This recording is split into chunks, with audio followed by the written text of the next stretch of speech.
Good afternoon, class 8th. This is chapter 11, Force and Pressure.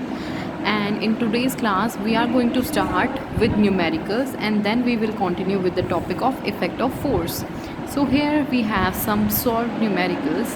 First one is two boys pull a rope from two ends with equal force of 200 Newton each.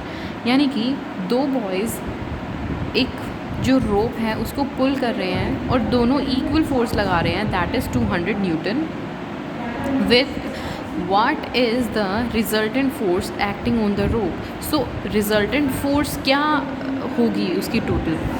सो इसका solution क्या हुआ, because as जो दोनों boys हैं वो दोनों opposite direction में force लगा रहे हैं. सो एक की जो फोर्स है वो दूसरे की फोर्स में से वो माइनस हो जाएगी. सो दोनों इक्वल फोर्स लगा रहे हैं. So 200 newton minus 200 newton is equals to 0. Thus the resultant force acting on a rope is 0. Second numerical is two persons are pushing a heavy box in same direction. They apply forces of magnitude 200 Newton and 150 Newton. दो इंसान हैं जो कि force लगा रहे हैं. First जो है वो उसका जो फोर्स का मैग्नीट्यूड है that is 200 Newton and second one का 150 Newton. What is the resultant force acting on the box. वो दोनों उसको एक साथ पुश कर रहे हैं, यानी कि दोनों एक ही साइड से उस पर फोर्स अप्लाई कर रहे हैं. सो दैट्स वाई हम उनकी फोर्स को ऐड ऑन करेंगे because they are pushing a heavy box. So here is the solution. हमें यहाँ पर रिजल्टेंट फोर्स उसकी निकालनी है. here is the solution. Forces are acting along the same line in the same direction. So what will be the resultant force? That will be 200 Newton plus 150 Newton. So it will be 350 Newton. Thus the resultant force acting on the box is 350 Newton. Now the third numerical. Two persons are pushing a heavy box from opposite directions. अब दोनों opposite direction में force apply कर रहे हैं. They apply forces of magnitude 400 and 220 Newton. So दोनों एक का जो magnitude है that is 400 Newton and second one का 220 Newtons. So we have to find out the resultant force. So here we will do the subtraction of one's force from the second ones. So here 400 Newton minus 220 Newtons is equals to 180 Newton. So 180 Newton will be the resultant force and the box will move to the direction of the second person as he is applying lesser force than the first person. Now as our numericals are done, here we are starting effects of force.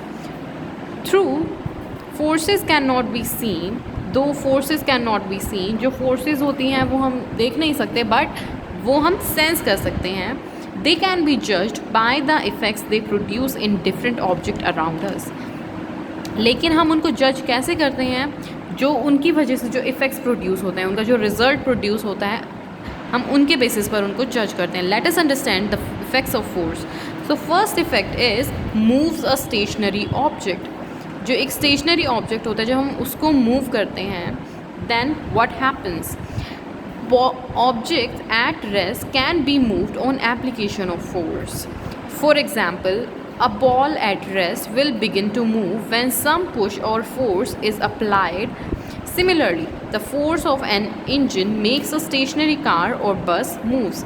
अगर कोई भी stationary object है, stationary means कि वो अपनी state पर वहीं पर अपनी जिस पोजीशन पर वो है वो उसी पोजीशन पर अगर है, वहीं पर स्टेबल है, मूव नहीं कर रहा है, then it is known as stationery.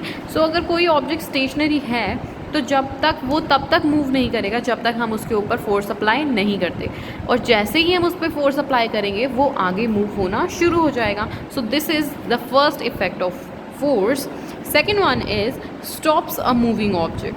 अगर कोई बॉडी पहले से ही मूव कर रही है एंड देन हम उसके ऊपर फोर्स अप्लाई करते हैं और वो स्टॉप हो जाती है, then it is also an effect of force.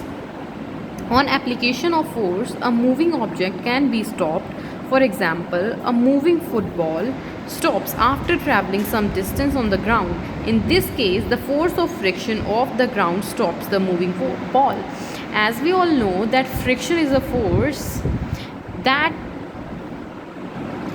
applies by a ground or a surface against something. That force is known as frictional force, and frictional force जो होती है वो ऑब्जेक्ट्स को स्टॉप करने में हेल्प करती है. सो दैट्स वाई जब हम अपना कहीं पर भी वॉक कर रहे होते हैं, there is a force acting upon us to our feet, जो कि हमारे अगेंस्ट हमें स्टॉप करने के लिए वहाँ पर होती है. But as we have much more greater force than that force, that frictional force, that's why we are allowed to travel or to walk. Here the third point is changes the speed of a moving object. Force can change the speed of a moving object. For example, when someone pushes a moving bicycle from behind, the speed of the bicycle increases.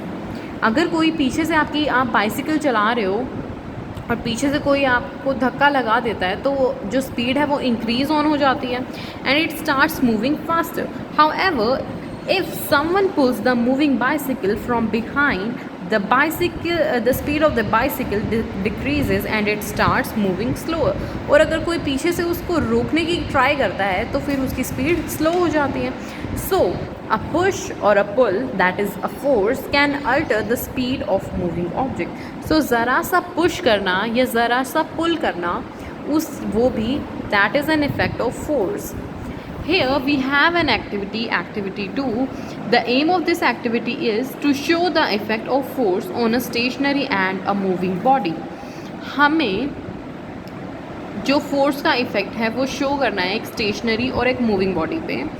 Here are the material required: a rubber ball and a flat tabletop.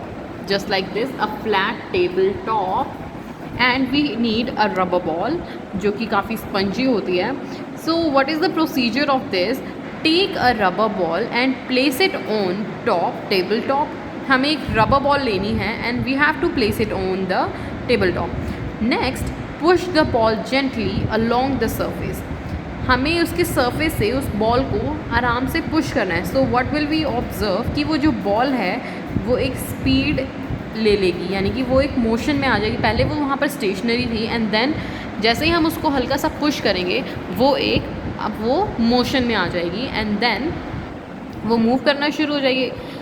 So next में उन्होंने कहा है, next procedure में हमें ये करना है कि we have to push the ball again while it is still moving, and then जब वो वापस से मूव कर ही रही है then we again have to push it. फिर उसमें क्या होगा, जो उसकी स्पीड में चेंज आएगा, यानी कि उसकी जो स्पीड है that will be increased.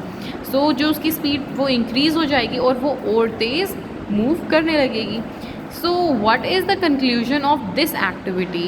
The conclusion of this activity is, if the force applied on a moving object is in the direction of its motion, the speed of the object increases. अगर हम जिस speed में और जिस direction में वो object पहले से ही मूव कर रहा है, अगर हम उसी डायरेक्शन में उसको और पुश कर देते हैं थोड़ा सा, तो उसकी जो स्पीड है that will be increased. If the force is applied in the direction opposite to the direction of motion, then it results a decrease in the speed of object. So अगर हम जब कोई बॉडी जिस direction में move कर रही है, अगर हम उसके ऑपोजिट साइड से उस पर फोर्स अप्लाई करते हैं, then it tends to stop, like it will go in a decreasing motion of its speed. So this was the activity that was stating that the effect of force on a stationary or a moving object. So next point in this is changes the direction of motion. Now जो हम cricket game खेलते हैं, the ball is coming with a velocity and that is in motion as well, but when the batsman hit the bat, the ball will move on the opposite direction of the motion, right? So this is the effect of change of direction of motion. So force can change the direction of motion as well of any object. For example, during the game of cricket, the batsman changes the direction of moving ball by striking it with the bat at the suitable angle. In the game carom, when a rebound is taken, the direction of striker changes. जब हम carrom भी खेलते हैं तो उसमें जो हम जब हमें उसको स्ट्राइक मतलब जैसे जो हमारा कैरम होता है तो जब हम उसे आगे की साइड लाके उसको वापस से स्ट्राइक बैक करना होता है, दैट इज़ रीबाउंड. तो वो करने के लिए हम जो अपनी कैरम का जो जब उसकी डायरेक्शन है हम उसको भी चेंज करते हैं. This happens because the edge of carrom board exerts a force on the striker. और ये क्यों करते हैं? बिकॉज जो कैरम बोर्ड होता है वो उसका जो कॉर्नर होता है वो एक स्पीड और एक फोर्स एक्सर्ट करता है. That's why. Here is activity 3. Its aim is to show that the force can change direction of motion of an object. Similarly यहाँ पर जो डायरेक्शन है उसकी वो चेंज करने के लिए हम एक एक्टिविटी कर रहे हैं. The material required are a rubber ball, a plastic ruler and a smooth table top. So what is the procedure? Take a rubber ball and place it on a level surface, यानी कि बिल्कुल एक smooth surface पे हमें उसे place करना है. Next push the ball gently to make it roll on the surface. हमें देन उसको इस तरीके से पुश करना है कि जो बॉल है वो सर्फेस पर रोल हो जाए. As the ball rolls place a plastic ruler in its path. जैसे वो बॉल घूमती हुई आगे जा रही होगी हमें एक प्लास्टिक का रूलर यानी कि स्केल उसके पाथ के बीच में रख देना है. Observation, notice that the direction of motion of ball after striking the ruler changes. So क्या वहाँ पर वो डायरेक्शन चेंज हो जाएगी? Yes, after striking it to that surface, the surface of the plastic ruler, the direction of the ball will get changed. Okay, because the ball was coming in motion with a velocity, and after striking to a surface its velocity will be decreased and the angle of motion will get changed. So this was an effect of force. Here we have another one as change the shape and size of an object. So force can change the shape and the size of an object. For example, the shape of a toothpaste tube changes on squeezing because we apply force while squeezing it, right? Sponge can be compressed. जो sponge होता है हम उसको compress कर सकते हैं by applying some force on it. The shape and the size of a balloon undergo a change when it is filled with air because the weight of air exerts some force on the wall of the balloon from inside. So क्या हो रहा होता है कि जो balloon का जो surface है वो भी एक अपनी फोर्स लगा रहा होता है. ओके, दैट्स वाई जब हम उसको बाहर से उसको स्क्वीज़ करने की ट्राई करते हैं तो उसमें से जितनी भी एयर है वो बाहर निकल जाती है और बलून वापस से विदाउट एयर रह जाता है. So here is the picture when we squeeze a toothpaste, when we compress a sponge and when we fill the balloon with air or filled it out with air. So here we have activity number 4 in which aim to show that force changes the shape and the size of an object. जो force होती है वो किसी भी चीज़ की shape और size change के पर effect डालती है. So here we have material required, a light spring, a nail and a wall. हमें एक spring चाहिए. We need a nail, that जो nail को हम हिंदी में कील बोलते हैं, and a wall. So what is the procedure? Take a light spring and nail it on a wall. हमें एक spring लेना है और इस तरीके से हमें उसे दीवार पर लगा देना है with the help of the nail. Now pull the spring and at its free end. और हमें उस जो स्प्रिंग है उसको आगे तक खींचना है जहाँ तक वो पूरा अच्छे से खींच सकता है. Observation, what do you find? Does the shape and the size of spring remain same? क्या जो shapes हैं वो अभी भी still same हैं? No, the shape will gets differ as we spread it more and more. Certainly not. Both the shapes as well the size of the spring undergo a change, right?